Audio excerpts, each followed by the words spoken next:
चलो मैडम जी नहीं आ रही हैं तब तक मोबाइल चला लेते हैं, सोशल मीडिया ओपन करते हैं, फेसबुक चलाते हैं।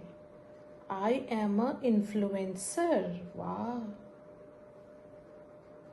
इन्फ्लुएंसर का मतलब क्या होता है? चलो मैडम जी आएंगी, पूछ लेते हैं। ही स्लेड हिज परफॉर्मेंस। स्लेड का क्या मतलब होता है? स्लेड, लगता है मैडम जी से बात करनी पड़ेगी।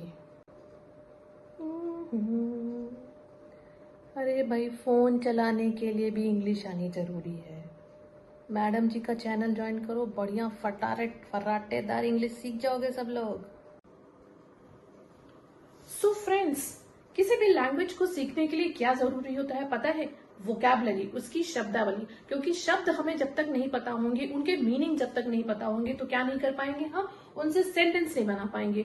तो किसी भी लैंग्वेज को सीखने के लिए सबसे ज्यादा क्या जरूरी होता है? उसके शब्दार्थ को जाने। उसके शब्द के अर्थ को जान लेंगे तो क्या कर लेंगे हम? सेंटेंस भी अच्छी तरीके से बना लेंगे। और उसके बाद हम उसको डिफ्रेंशिएट कर सकेंगे पार्ट्स ऑफ स्पीच में कि वो एडजेक्टिव है, नाउन है, किस पार्ट्स ऑफ स्पीच में वो सेंटेंस वर्ड आता है। तो क्या कर लेंगे, उसको हम समझ जाएंगे और डिटेल में हम उसकी क्या है, सेंटेंस भी बना सकते हैं खूब सारे। तो चलिए शुरू करते हैं हमारी आज की वीडियो। आज की वीडियो में हम क्या करने वाले हैं? Latest vocabulary. वोकैबुलरी मैंने बहुत सारी वीडियोस बनाई हैं, आप उसको जाकर के एक बार देख लीजिए, वो भी बहुत इंपॉर्टेंट वोकैबुलरी है। आज मैं यहाँ पे कुछ नई वोकैबुलरीज आपके सामने लेके आई हूँ, जो लेटेस्ट वोकैबुलरी आज के मीडिया, सोशल मीडिया पे everywhere you will find these word but you don't know the meaning. So let's begin the video. So first word is aesthetic. Aesthetic का मतलब होता है, एक्चुअली पार्ट्स ऑफ स्पीच में मैं बता देती हूँ, it's adjective also and noun. हम इसको एज एडजेक्टिव भी यूज कर सकते हैं एंड नाउन की तरह यूज सकते हैं। तो मतलब क्या होता है? इसका मतलब होता है सुंदरता से भरा हुआ।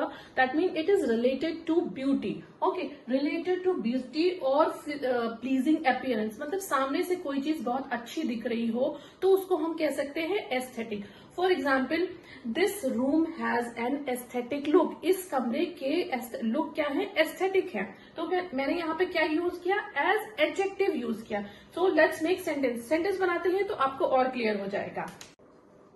ओके, तो चलिए सेंटेंस से समझने की कोशिश करते हैं। Let's take an example. First example is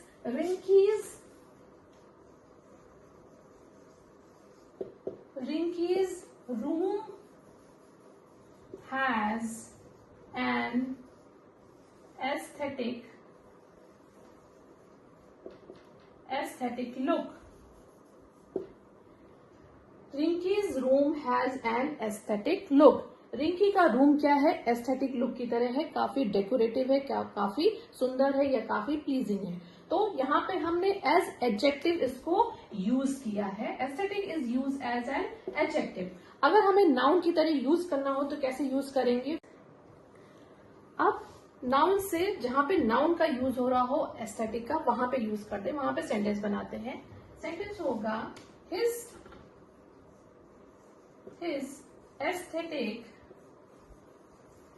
aesthetic is inspired by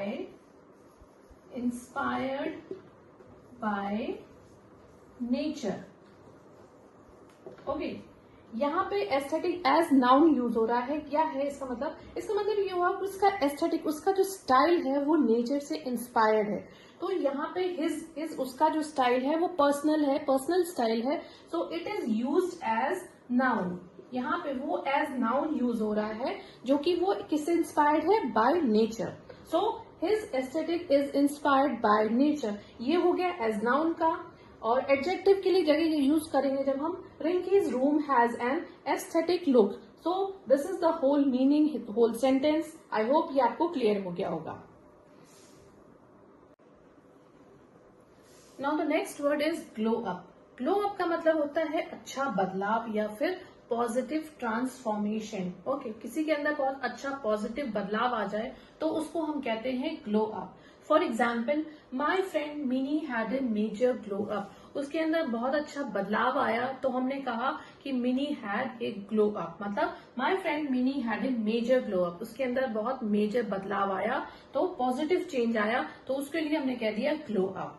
रिकीज glow up surprised everyone. मतलब रिकी पहले अच्छा नहीं होगा या फिर वो कुछ ऐसी हरकतें करता होगा जिसकी वजह से अचानक से जब उसके अंदर चेंज आया उसके व्यवहार में, उसके बिहेवियर में, then we can say Ricky's glow up surprise everyone. Ricky के बिहेवियर में या उसके जो बोलने का स्टाइल था, बातें थी, वो क्या होगी, एकदम से चेंज हो गई। तो there we can use Ricky's glow up surprise everyone, सबको सरप्राइज कर दिया।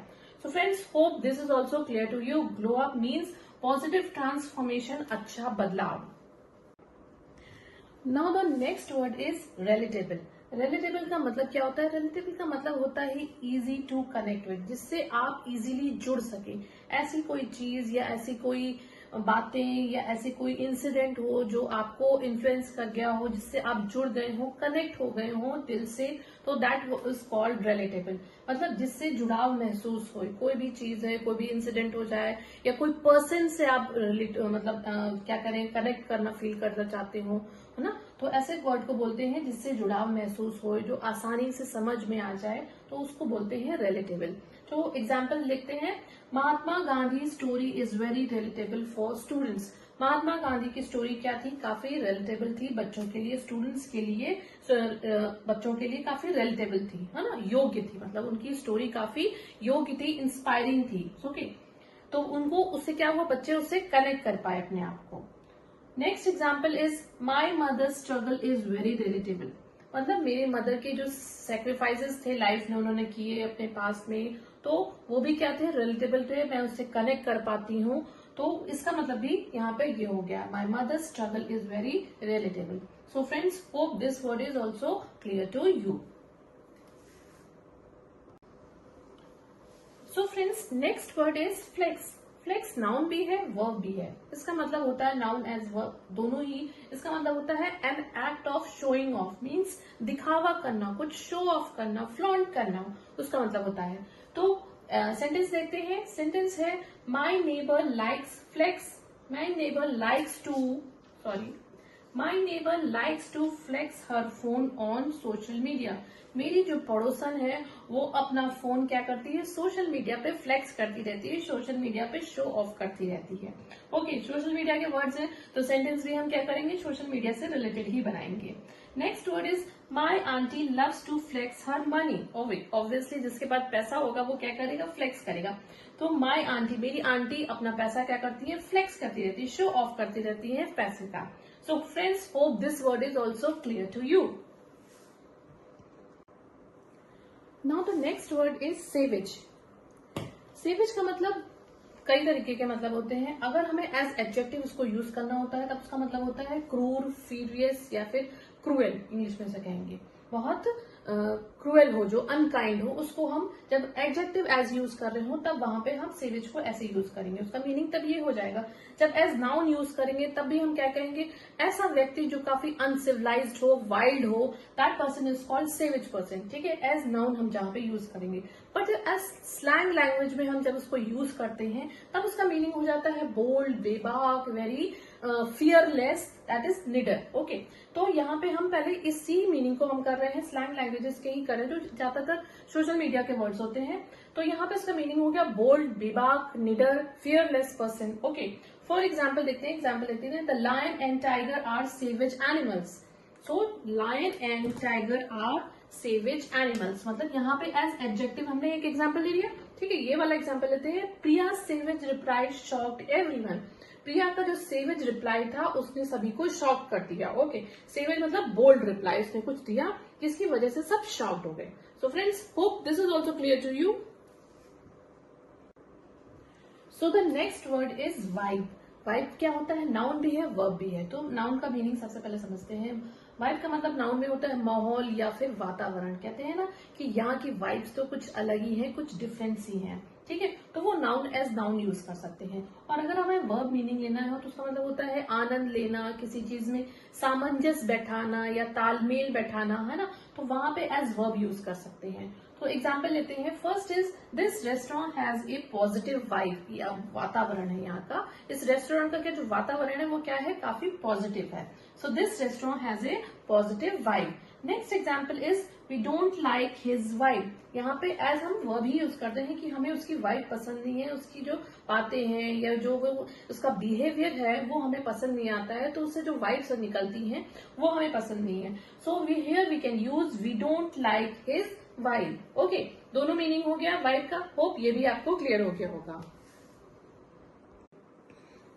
सो the next word is cringe. Cringe क्या है? वर्ब है। क्रिंज क्या है? वर्ब है। इसका मतलब होता है फीलिंग एम्बैरेस्ड। मतलब जब कोई ऐसी सिचुएशन या ऐसी कोई चीज देख ले, ऐसा कोई वीडियो देख ले जो थोड़ा ऑकवर्ड सा हो, उसको बोलते हैं क्रिंज। हिंदी में इसको कहेंगे शर्मिंदगी महसूस करना। हाँ, something which makes you embarrassed, जो आपको थोड़ा सा एम्बैरेस्ड फील कराए, उस वर्ड को हम क्रिंज बोलते हैं। क्रिंज क्या है? वर्ब है। ठीक है, एग्जाम्पल ले लेते हैं। Rohan cringe when he watch that awkward video. एक ऑकवर्ड वीडियो देख के रोहन क्या हो गया? क्रिंज हो गया, मतलब एम्बैरेस हो गया। नेक्स्ट सेंटेंस देखते हैं। Reena's behaviour at the party was total cringe. Reena का बिहेवियर पार्टी में क्या था? टोटल क्रिंज था। It was quite embarrassing behaviour. So Reena's behaviour at the party was cringe. Now friends, next word is slay. ये word भी आपने काफी सुना होगा, काफी सोशल मीडिया पे देखा होगा और कभी कभी आर्टिकल्स में भी पढ़ने में आता है। स्ले एक वर्ब होता है। स्ले एक वर्ब होता है, उसका मीनिंग होता है अच्छा करना, मतलब बहुत अच्छा करना, बहुत अच्छा करना। To do something extremely well, किसी चीज में परफॉर्मेंस देनी हो तो वहां पे भी हम स्ले वर्ड को यूज कर सकते हैं। For example, my friends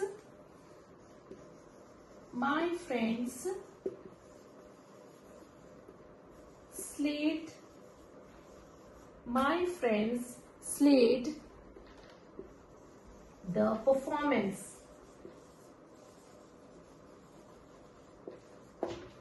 My friends slayed the performance. Now the next word is influencer. Influencer, इस वर्ड से तो आप सबको पता होगा, इस वर्ड से वाकिफ होंगे। ये क्या है? ये एक नाउन है। ज्यादातर इन्फ्लुएंसर्स हैं और हम सब इन्फ्लुएंस हो ही रहे हैं सोशल मीडिया के थ्रू। सो इसका मतलब होता है प्रभावशाली व्यक्ति। मतलब जो व्यक्ति सोशल मीडिया पे है, उसकी बातें सुन के, उनकी जो कर रहे हैं उनको देख के जब हम प्रभावशाली हो जाते हैं तो वो व्यक्ति क्या कहलाता है? इन्फ्लुएंसर कहलाता है। उनकी बातों से हमारे ऊपर असर हो जाए, कोई माइंड पे हमारे बिहेवियर पैटर्न में चेंज आ जाए, तो that person is called influencer. उसको बोलते हैं प्रभावशाली व्यक्ति या फिर असर डालने वाला व्यक्ति। In English we can say a person who influences others opinion, behaviour, specially on social media. Social media पे काफी इन्फ्लुएंसर्स हो चुके हैं इस समय।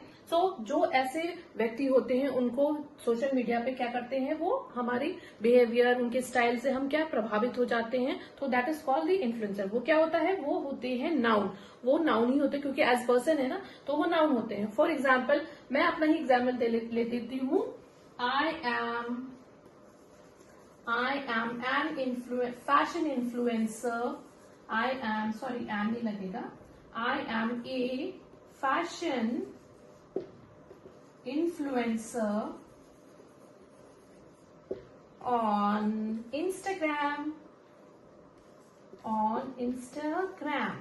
ओके, हम सभी इंस्टाग्राम पे हैं, सभी अपने इंस्टाग्राम पे फोटोज डालते हैं, अपने लाइफस्टाइल्स को शेयर करते हैं, तो we all become influencers. So example, I am a fashion influencer on Instagram. ये हो गया एज नाउन जहां पे हमने इसको यूज किया है। So hope this word is also clear to you.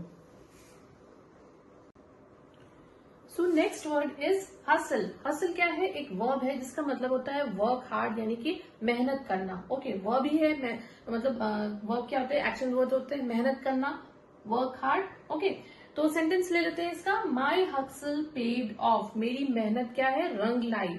My hustle paid of. Hustle का मतलब मैंने बता दिया वर्क हार्ड या फिर मेहनत करना, बहुत मेहनत करना, work hard.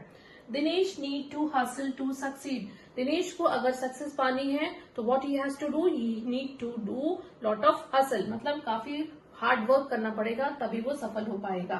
So these were the words. ये कुछ 10 ऐसे इंपॉर्टेंट वोकैबुलरीज थी जो हम काफी सोशल मीडिया पे देखते हैं, बट उनका मीनिंग हल्का फुल्का समझ पाते हैं, नॉट वेरी क्लियरली।